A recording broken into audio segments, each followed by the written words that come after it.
हमारे शो का सबसे बड़ा सवाल, देश की आर्थिक स्थिति कैसी है? भारत का सिक्योरिटी इंडेक्स आज का सबसे बड़ा सवाल। भारत का सिक्योरिटी इंडेक्स, आइए जरा दिखाइए। देश की आर्थिक, भारत में कितने परिवार आर्थिक तौर पर सुरक्षित हैं? अब ये मैं इसको प्योरली इकोनॉमिक्स के तौर पर सवाल पूछूंगा। 6% लोग, फिर से सवाल पढ़िए, भारत में कितने परिवार आर्थिक तौर पर सुरक्षित हैं? और जाहिर तौर पर 6% है। जब इतनी फ्रीबीज दी जा रही है तो सुरक्षा नहीं है, तभी इतनी फ्रीबीज दी जा रही है लोगों को। कम सुरक्षित है 20%, असुरक्षित है 36%, संकट में 38%। इन दोनों को अगर आप जोड़ दें तो ये जो 74% है ये चिंताजनक है। दूसरा सवाल अब कंपेयर में करूंगा जरा। अब ये यहां पर सुरक्षित है 5%, अब 6% हो गया, बेटर हुआ। कम सुरक्षित 20% एज इट इज है। असुरक्षित जो है वो बड़े हैं 33 से 36%। संकट में ये कम हुआ है और ये बड़ा कम हुआ है 4%। अंशुमन सर, पहले आपका इस पे टेक, ये मुझे बताइए। और इसमें थोड़ा सा मुझे एक कॉन्ट्राडिक्शन ये दिख रहा है, संकट में कम हुए, असुरक्षित बढ़े, ये मुझे समझ में नहीं आया। ये आंकड़ा इस सर्वे का सबसे बड़ा आंकड़ा है। हमने इस पूरे सर्वे में जानने की कोशिश की कि भारत में वित्तीय सुरक्षा का इंडेक्स क्या है, सूचकांक क्या है। ये भारत का फाइनेंशियल सिक्योरिटी इंडेक्स है, जिससे हम जानने की कोशिश करते हैं कि अलग अलग राज्यों में क्या स्थिति है। राज्यवार भी आंकड़ा हमारे पास उपलब्ध है। ये बताता है कि पिछले साल जब कोविड का असर था तो संकट में फंसे परिवारों की संख्या ज्यादा बड़ी थी और वो संकट का स्तर थोड़ा कम हुआ, इसलिए संकट का प्रतिशत कम हुआ है। लेकिन जो असुरक्षित थे, यानी जो रिस्क के जोन में हैं, वो अभी अपने आप को ज्यादा असुरक्षित महसूस कर रहे हैं। और ये आपको इनकम के आंकड़े से, बचत के आंकड़े से दिखाई देगा। 5 से 6% सुरक्षित ये बता रहा है, जिसकी चर्चा हम इस पूरे साल करते रहे निशांत, की भारत में के शेप इकोनॉमी की रिकवरी आ रही है, जिसमें कुछ लोगों के पास बेहतर संसाधन है और मकान और फोन और विदेश यात्राओं पर खर्च कर रहे हैं, तो ये उसको रिफ्लेक्ट करता है। जो सबसे बीच का हिस्सा है वो वही है, यानी जो 20% है औसतन सुरक्षित वाले लोग वही मौजूद हैं। तो इस आंकड़े में हमें दिखता है कि जो वल्नरेबिलिटी थी, जो ज्यादा खतरे में थे जो परिवार, वो पिछले साल से कम हुए, क्योंकि हमने देखा माइग्रेंट लेबर घरों में वापस आ गए, उनकी इनकम बढ़ी। लेकिन अगर आप पूरे रेशियो को एक साथ मिलाकर देखें, पूरा आंकड़ा देखें, तो 67% परिवार आर्थिक तौर पर जोखिम में हैं। ये पूरा आंकड़ा हमें मिलाकर मैं हमारे दोनों इकोनॉमिस्ट से सजेशंस लूंगा, प्योरली सजेशन सर। सर्वे के ऊपर आपका टेक मैंने देख लिया है।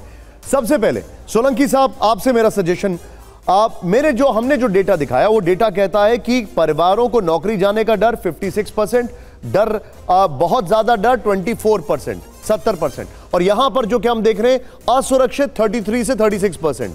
आपका सरकार के लिए क्या सजेशन है, क्योंकि इसमें वो बहुत सारे लोग हैं?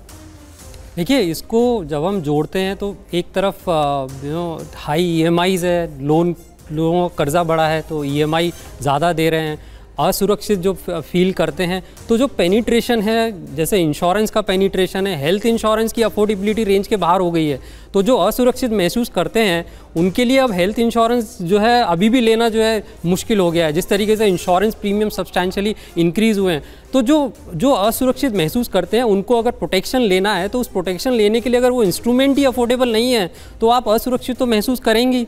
तो ज़रूरत है, जहाँ हॉस्पिटल कॉस्ट इंक्रीज़ हुए, इंश्योरेंस आपका अफोर्डेबिलिटी के बाहर हो गया और लाइफ इंश्योरेंस का पेनिट्रेशन हमारे यहाँ कम है, तो बहुत ज़रूरत है कि इन चीज़ों को बढ़ाया जाए, जिससे कि जो इंस्ट्रूमेंट अवेलेबल हैं जिससे प्रोटेक्शन ले सकता है वो जो है आदमी ज़्यादा से ज़्यादा खरीदे। ठीक है, अब बहुत क्विक रिएक्शन आलोक पुराणिक जी, मैं आपसे जानना चाहूँगा, ये जो इनसिक्योरिटी है ये फाइनेंशियल इलिटरेसी की वजह से है या पॉलिसी पैरालिसिस की वजह से है?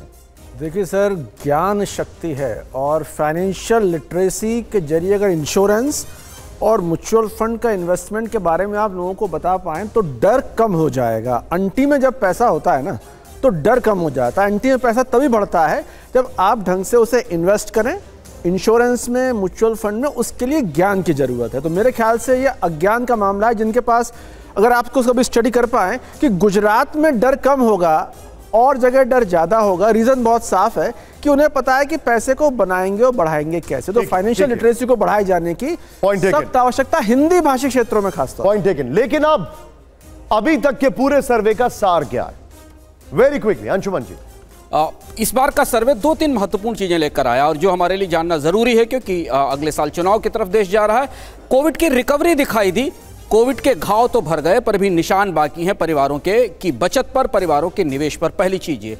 दूसरा ये कि इस पूरे सर्वे में नौकरी जाने का खौफ सबसे बड़ा और सबसे हाईलाइटिंग फैक्टर बनकर निकला है। जो हमें पिछले 1 साल में 1.5 साल में नौकरियों की छटनी के तौर पर दिखाई दिया, वो लोगों की आर्थिक सुरक्षा का सबसे बड़ा सवाल है। और जो ज्यादा पॉजिटिव और बेहतर संदेश इस सर्वे से निकले हैं, लोगों ने बीमा में निवेश करना शुरू किया है, बीमा ज्यादा खरीदना शुरू किया है और शेयर बाजार और म्यूचुअल फंड में निवेश होना शुरू हुआ है। और एक और आखिरी और महत्वपूर्ण बात कि हम पिछले 1 साल से भारतीय अर्थव्यवस्था में जो मांग का और खर्च खपत का जो स्तर देख रहे हैं, जिसमें के शेप की रिकवरी दिखती है, जिसमें कुछ खास लोग हैं ऊपर जिनके जो सबसे ज्यादा खर्च और निवेश कर रहे हैं, उनका प्रतिशत इस सर्वे में बढ़ा है। लेकिन सिर्फ इतने ही आंकड़े नहीं है निशांत, इस सर्वे में बहुत सारे आंकड़े हैं, काफी करीब 200 के से ज्यादा सवाल हमने परिवारों से पूछे थे।